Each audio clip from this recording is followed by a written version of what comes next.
해경청장 한국에 도착했다고 왕세자의 오른팔이에요?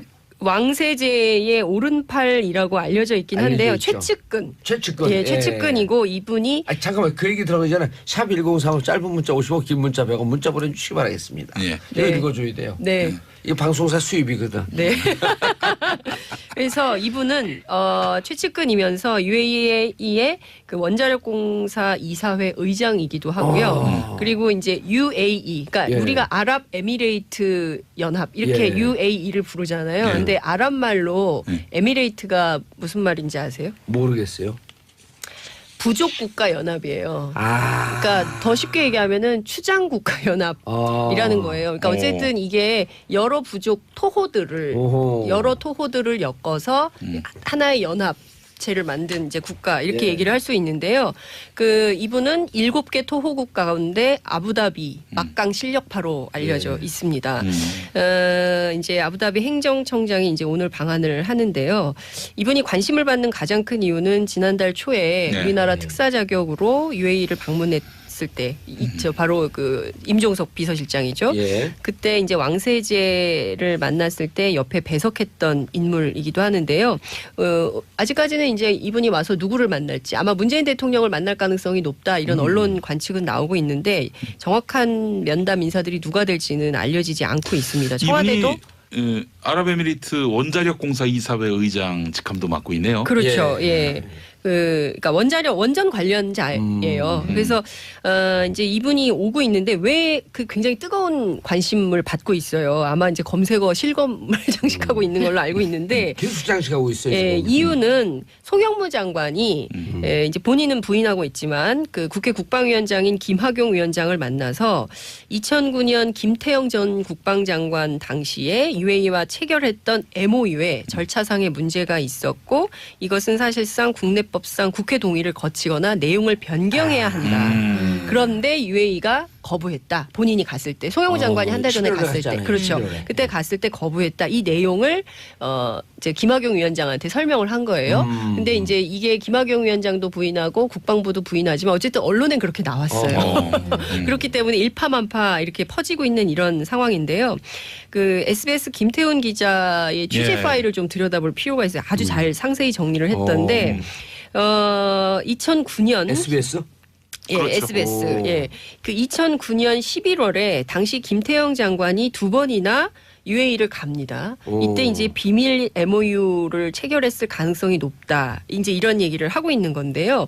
왜냐하면 당시 김태영 장관이 가고 나서 한 달 뒤에 이명박 전 대통령이 정상회담을 갖고 47조 원대 원전 수주를 하거든요. 예. 요때 어쩌면 칼둔 당시 UAE 원자력공사 이사회 의장이 관여됐을 가능성도 배제할 수는 없는 측면인 것이죠. 문제는 원전 공사 자체가 네. 프랑스를 완전히 넘어갔다라고 그렇죠. 하고 다른 나라 경쟁자들이 손을 떼려고 했던 시점 아니에요. 근데 프랑스가 굉장히 적극적으로 나섰어요. 예. 당시에 이 입찰을 따려고. 해구산 제공. 그렇죠. 얘기죠. 해구산을 제공하겠다는 폭탄급의 이제 제안을 했는데 우리 측이 가서 그거보다 더 센 딜을 한 거죠. 그래서 김종대 그 구국의 강철 이빨 김종대 의원의 표현에 따르면 해구산은 패착 중에 패착이었다는 거예요. 왜냐하면 그 아랍에서는 해구산이 필요한 게 아니고 재래식 무기와 재래식 군대를 운영할 수 있는 기술이 필요했다는 거예요. 그렇죠. 근데 이제 그러면 그때 당시 맺은 MOU의 비밀 내용이 예. 뭐냐. 이제 여기에 이제 사람들이 관심이 있는 건데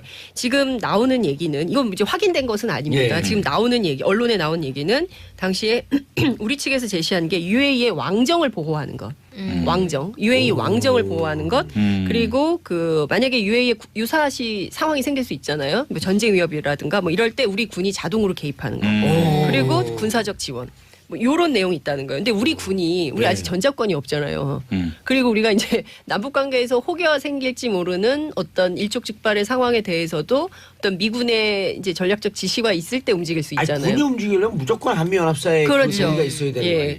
그런데 그 당시에 예. 근데 우리가 이제 이거를 할 수 있겠냐. 그리고 이거는 국회 비준도 받아야 되는 거예요. 그렇죠. 군사 지원은. 이게 그러니까 막 가가지고 그냥 우리가 해줄게 할 수 있는 것이 아니에요. 그렇기 때문에 이제 위헌 논란이 나오는 겁니다. 이제 당시에 이제 유승민 의원이 당시 네. 한나라당 의원이고 국회 국방위 소속이었는데 집요하게 김태용 계속 장관을 이 문제 물어요. 제기했죠. 그렇죠. 그런데도 정확한 답변을 하지 않습니다. 근데 지금까지 이제 내용이 공개되지 않았는데 예. 그리고 나서 일제히 2급 비밀로 봉인을 해버렸거든요.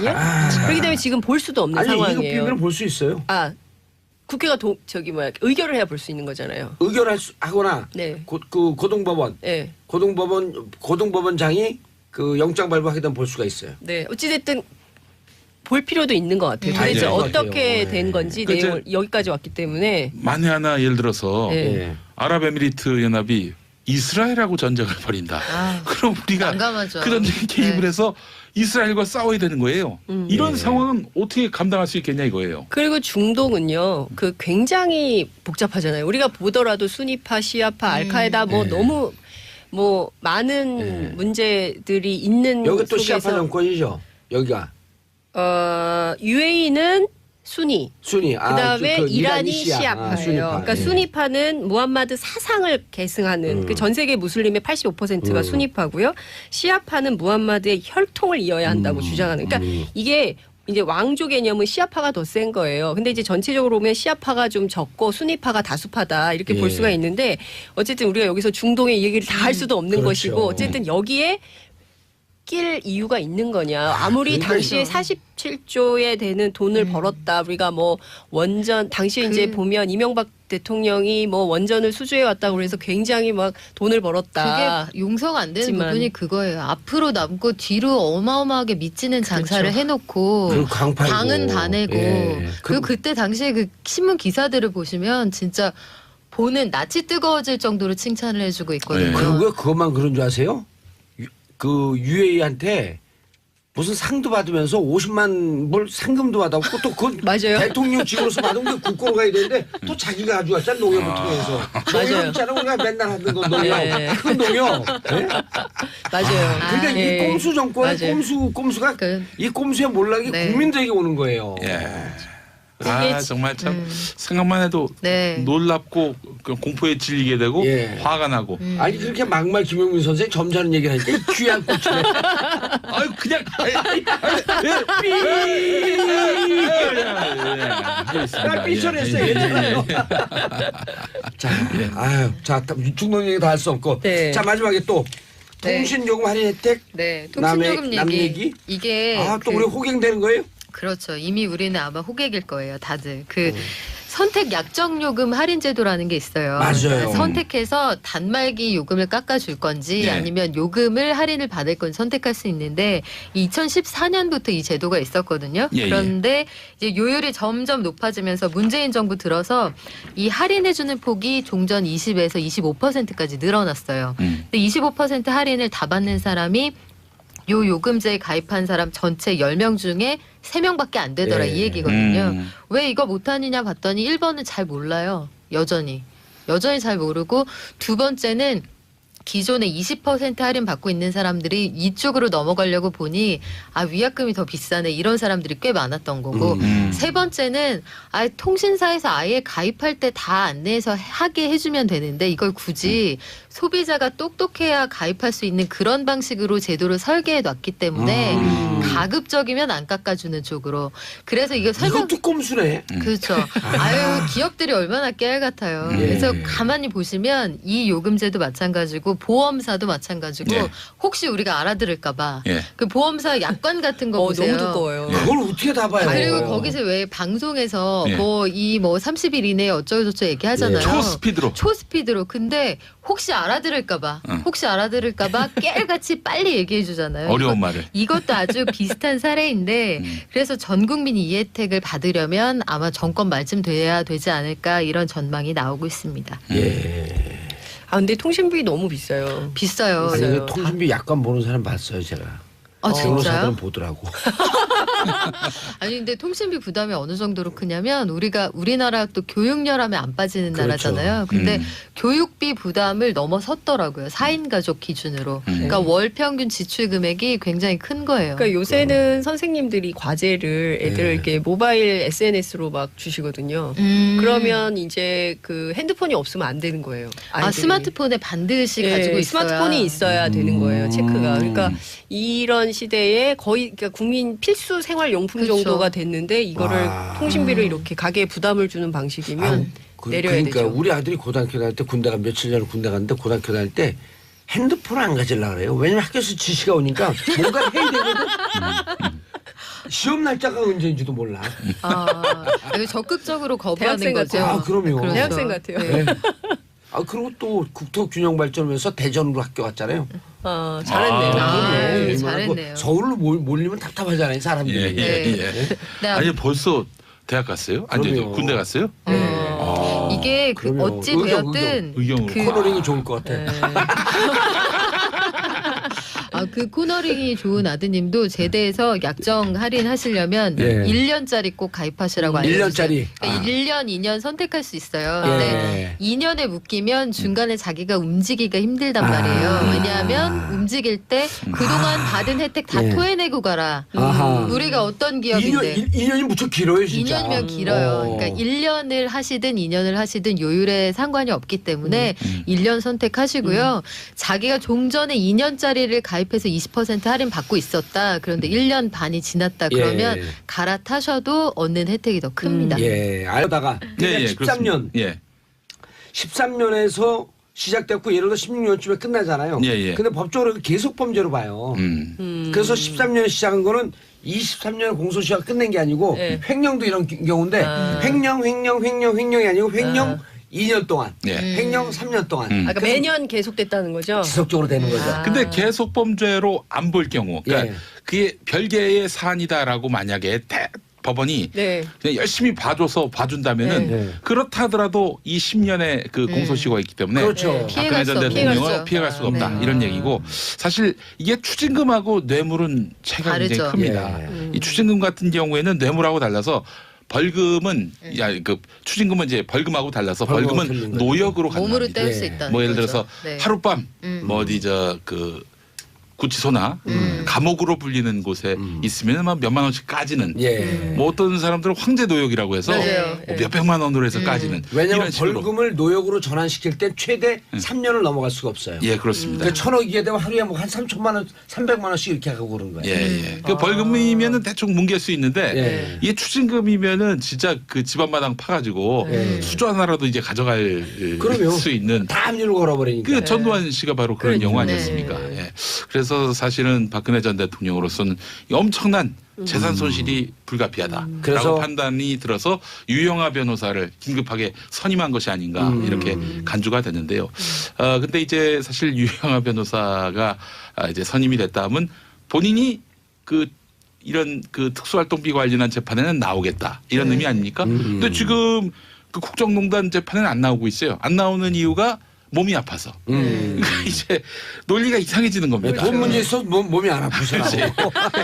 특활비 재판 때는 몸이 안 아프고 몸이 이제 국정농단 재판 때는 갑자기 몸이 아파지고 예. 뭐 이런 상황이 발생할 가능성도 있는 거죠. 사실 박근혜 전 대통령이 국정농단 재판에 이렇게 불참하면은 이 형량이 어마어마하게 늘지 않겠어요? 뭐 당장 최순실 씨 같은 경우 25년형 구형이 되는데 뭐 거기 준해서 이제 나올 것 같기도 하고. 준한 게 아니라 그보다 높아지죠. 주범이니까. 예. 예. 그 박근혜 전 대통령은 최순실 씨보다는 그 이 더 큰 예. 죄가 있기 때문에 뭐 혐의 수도 그렇고요. 한 20가지가 되니까.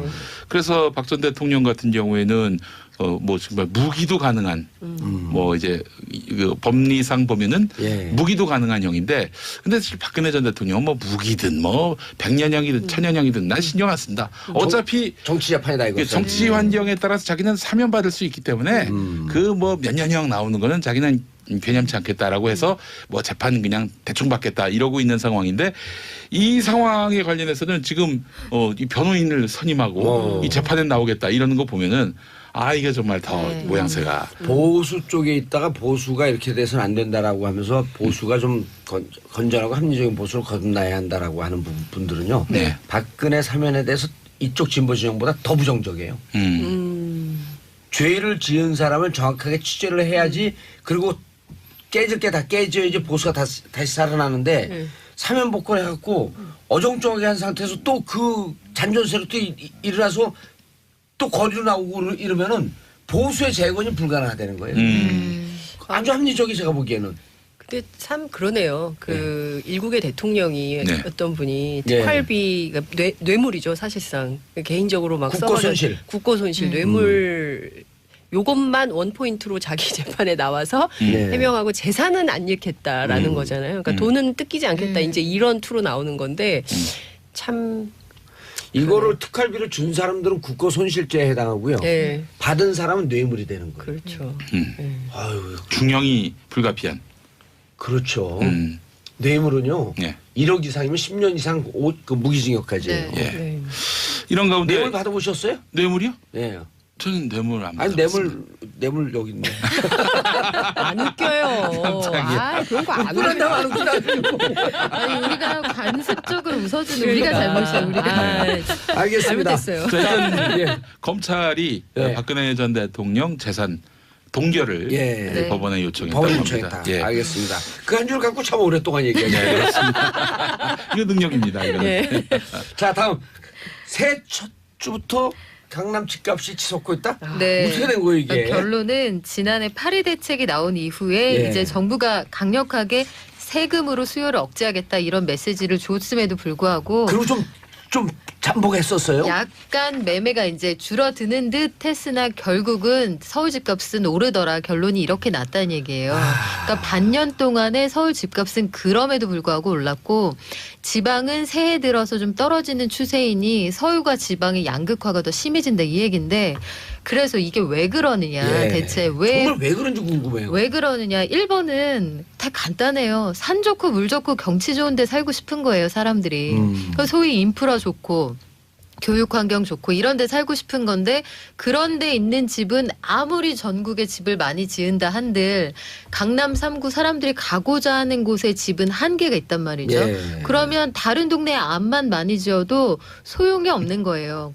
가고자 하는 곳에 수요는 항상 존재하니까. 아니 그러니까 강남의 강남 3구 네. 서초 송파 강남 그렇죠. 요새는 공급을 하면 될 거 아니에요. 공급을 근데 예컨대 이렇게 생각을 해보죠. 그린벨트를 다 풀어요. 거기다 집을 다 지어요. 거기를 다 집을 지어서 공급한다 한들 충족이 될까요? 계속 거기 와서 살고 싶은 계속 사람들 살고 싶은 모여드니까. 사람은 늘어나고 그래서 야. 최근에는 심지어 이 강남 3구의 집값 과열 현상이 강동구 이런 데로 번지니까 강남 4구다 이런 말까지 나오는 거예요. 그러니까 실질적으로는 그 인프라를 가지고 있지 못함에도 불구하고 그 인근 지역까지 집값, 월세, 전세 이런 가격이 올라버리니까 야. 실질적인 서민들의 주거 환경 더 악화되는 상황인 거죠. 그럼 어떻게 해야 되는 거예요? 그럼? 근데 사실 이거는 사실 전 유시민 장관도 언급을 했지만 사실 부동산 조금 더 좋은 위치에 조금 더 경치 좋고 교육 환경 좋고 안전한 곳에 살고 싶은 이 욕망과의 싸움이기 예. 때문에 이길 수가 없다. 정책으로 욕망을 잘라내긴 좀 어렵다고 봐요. 다만 예. 시장이 지나치게 과열되는 거 지금 강남을 중심으로 해서 서울 집값이 평균적으로 올라가는 건 사실 그거거든요. 재건축 수요 이런 것들 때문에 일부 지역에서 전체 평균을 올려놓는 거지 서울 전체가 다 오르는 건 아니에요. 예. 강북 이런 지역들을 보면 평균을 볼 오히려 수 없다. 평균으로 볼 수 없죠. 강북의 뭐 북한산 일대 이런 데는 분양 당시보다 가격이 떨어져 1,000만 원 있죠. 이상 떨어지는 맞아요. 곳도 있어요. 그러니까 그래서 이게 서울 전체 현상이라고 보기 어렵기 때문에 그래서 불만이 또 이런 불만이 나오는 거예요. 우리는 서울에 살고 있지만 집값이 오르는 동네가 아니에요. 그런데 규제는 같이 받고 있어요. 왜 우리한테 이러세요? 맞아요. 이런 분들이 나오는 우리한테 거죠. 왜 이러세요? 나한테 왜 이래? 예. 내가 뭘 잘못했다고. 아니 그 지난번에 네. 그 부동산 전문가들 말씀 들어봤더니 네. 이번에도 무척 핀셋 참여정부 시절에 비하면 무척 핀셋 정책을 굉장히 했어요. 나름대로 고심 많이 한 근데 정책이에요. 더 핀셋으로 네. 들어가야 된다는 거예요. 노원구도 전체가 규제가 돼 있는데 네. 노원구에서도 재건축되는 지역이 있고 그냥 머물러 있는 지역이 있어. 우리 집은 11년 전 집값하고 똑같아요. 그렇죠. 그래서 그 노원구 내에서 한 구 내에서도 예를 들면 동별로 따로 핀셋을 또 대야 된다는 거예요. 그럼 굉장히 이제 그 공이 좀 들어가는 아니 건데. 근데 그게 세계적인 추세라는 거예요. 네. 또. 네. 그 강미애님이 그 문자 예. 보내신 거 보니까 강남부동산에서 담합하고 있다는 말도 있는데 근데 정권 바뀔 때까지 버틴다. 그렇죠. 이게 그다음에 또 실제로 일어나고 있는 일이에요. 이 예. 정책 기조를 인수하는 그 사람이 또 나와요. 그리고 그 다음에도 또 나오는 거 15년 버티실 거예요? 좀 정부 정책에 순응해갖고 다주택자들 내놓으라는 거예요. 그러니까 자꾸 보유세 얘기가 나오는 거지. 지금 강남이 그렇죠. 그 실수요자 때문에 가격이 오르는 건가요? 그게 반반인 것 같아요. 정말 아직도 그럼에도 불구하고 이 현금 부자들이 가지고 있으면 언젠가 올라. 그러니까 그 올라가는 상승폭이 세금을 이기고도 남아. 그리고 현금 부자들은 양도세 중과세한들 안 팔면 되잖아요. 그러니까 우리 보유세가 필요한 거예요. 그래서 보유세는 강화하고 거래세는 낮추자는 주장들이 나오고 있는 거고 사실 기획재정부 안에서도 여기에 대한 구체적인 고민들이 좀 이루어지고 있어요. 다만 보유세에 대한 고민이 들어갔다 그러더라고요. 고민을 가지고 있는데 이 정부가 가지고 있는 과거의 그 선언에 대한 공포가 있잖아요. 보유세에 대한 종부세에 종부세. 대한 네. 종부세로 인해서 여러 가지 균열이 일어나면서 결과적으로 그 레임덕이 왔잖아요. 네. 그 상황에 대한 선언이 있기 때문에 공포를 가지고 있는 건데 면밀하게 들여다보고 있는 것만은 사실입니다. 예. 아니 이제 그 보유세 하면 재산세하고 네. 종부세하고 두 개로 나뉘거든요. 재산세 이제 지방세, 네. 종부세는 이제 중앙세.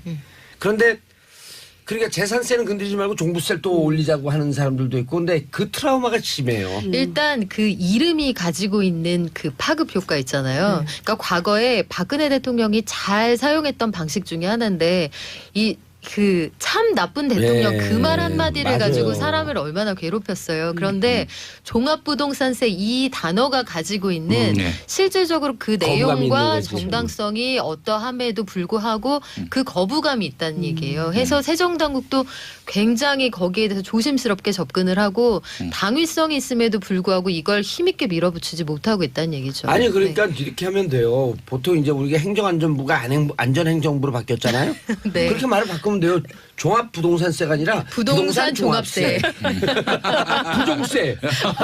정말 예상은 했는데 예상 그대로시네요. 아니 그렇게 하면 네. 실제로 이거 갖고 다시 프레임을 짜이래 보수 그렇죠. 언론에서. 해서 그 명명부터 다시 해야 된다는 예. 주장이 실제로 있어요. 실제로 그 명명을 다시 하자 그 얘기부터 시작해서 맞아요. 아주 정밀하게 대상자를 갈라내자 이런 논의들이 이루어지고 있습니다. 이런 주장도 있더라고. 보유세 하면 그 재산세, 종부세 이렇게 나뉘는데 그러지 네. 말고 재산세, 보유세로 나누자는 주장도 있어요. 깔끔하게 그냥. 그러면 또 이제 그 네. 기준 가액이 문제가 되겠죠. 보유부동산세 하면 되잖아요.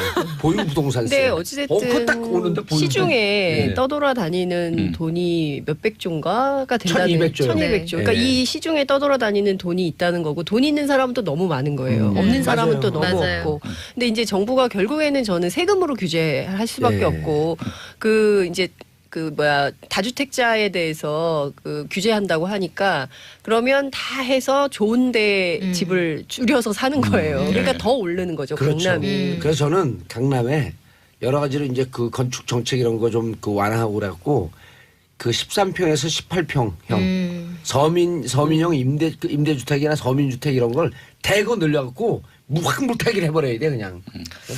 제가 알기로는 18평이 막 10억 이렇게 가버리면 그러면 뭐 아무 소용 아니, 없죠. 아무 소용 없어. 아무 소용 없어. 아니 이미 실제 제가 알기로 대치동의 뭐 아파트가 최근에 재건축을 했는데 32평인가 네. 30평인가 하는데 19억이래요. 실제로 그래요. 지금 그 10억, 재건축 평당 대상이 1억 9천을 잘못 읽었겠지.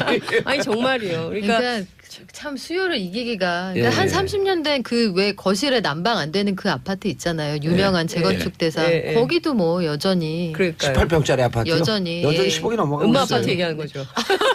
저는 얘기 안 했습니다. 예. 아니 이거 대한민국 말이 문제야 말. 정유라 말 음마. 아 이건 뭐 농담인데 예. 그 강남에 원자력 발전소를 유치하면은 예. 가격이 확 내려가지 않을까. 그런 농담이니까 막말. 그러니까 맨날 막말 김영민 공갈 정책을 아 요즘 저분하고 좀 친하게 지내세요? 누구요? 홍준표 대표? 홍준표 대표하고. 예. 계보 갔잖아 막말. 예, 그렇죠. 네. 한번 만나세요. 회동도 하시고. 그분은 성공하고 저는 망하고. 아니 근데 저는 요즘 잘 나가고 있잖아요. 아니 근데 저는 그 교육이 문제인 것 같아요. 네. 그러니까 혁명적으로 이런 말 하면 안 되구나. 그러니까 혁신적으로 예. 교육 개혁을 좀 해서 대학 평준화 같은 거 하면 강남에 몰려살 이유가 없어요. 그렇죠. 그리고 예, 이제 예. 인구 절벽으로 향하고 있고 네. 그다음에 이 전체 학령 인구가 떨어지기 때문에 네. 저는 이게 성장통의 마지막 단계 온 것 같아요.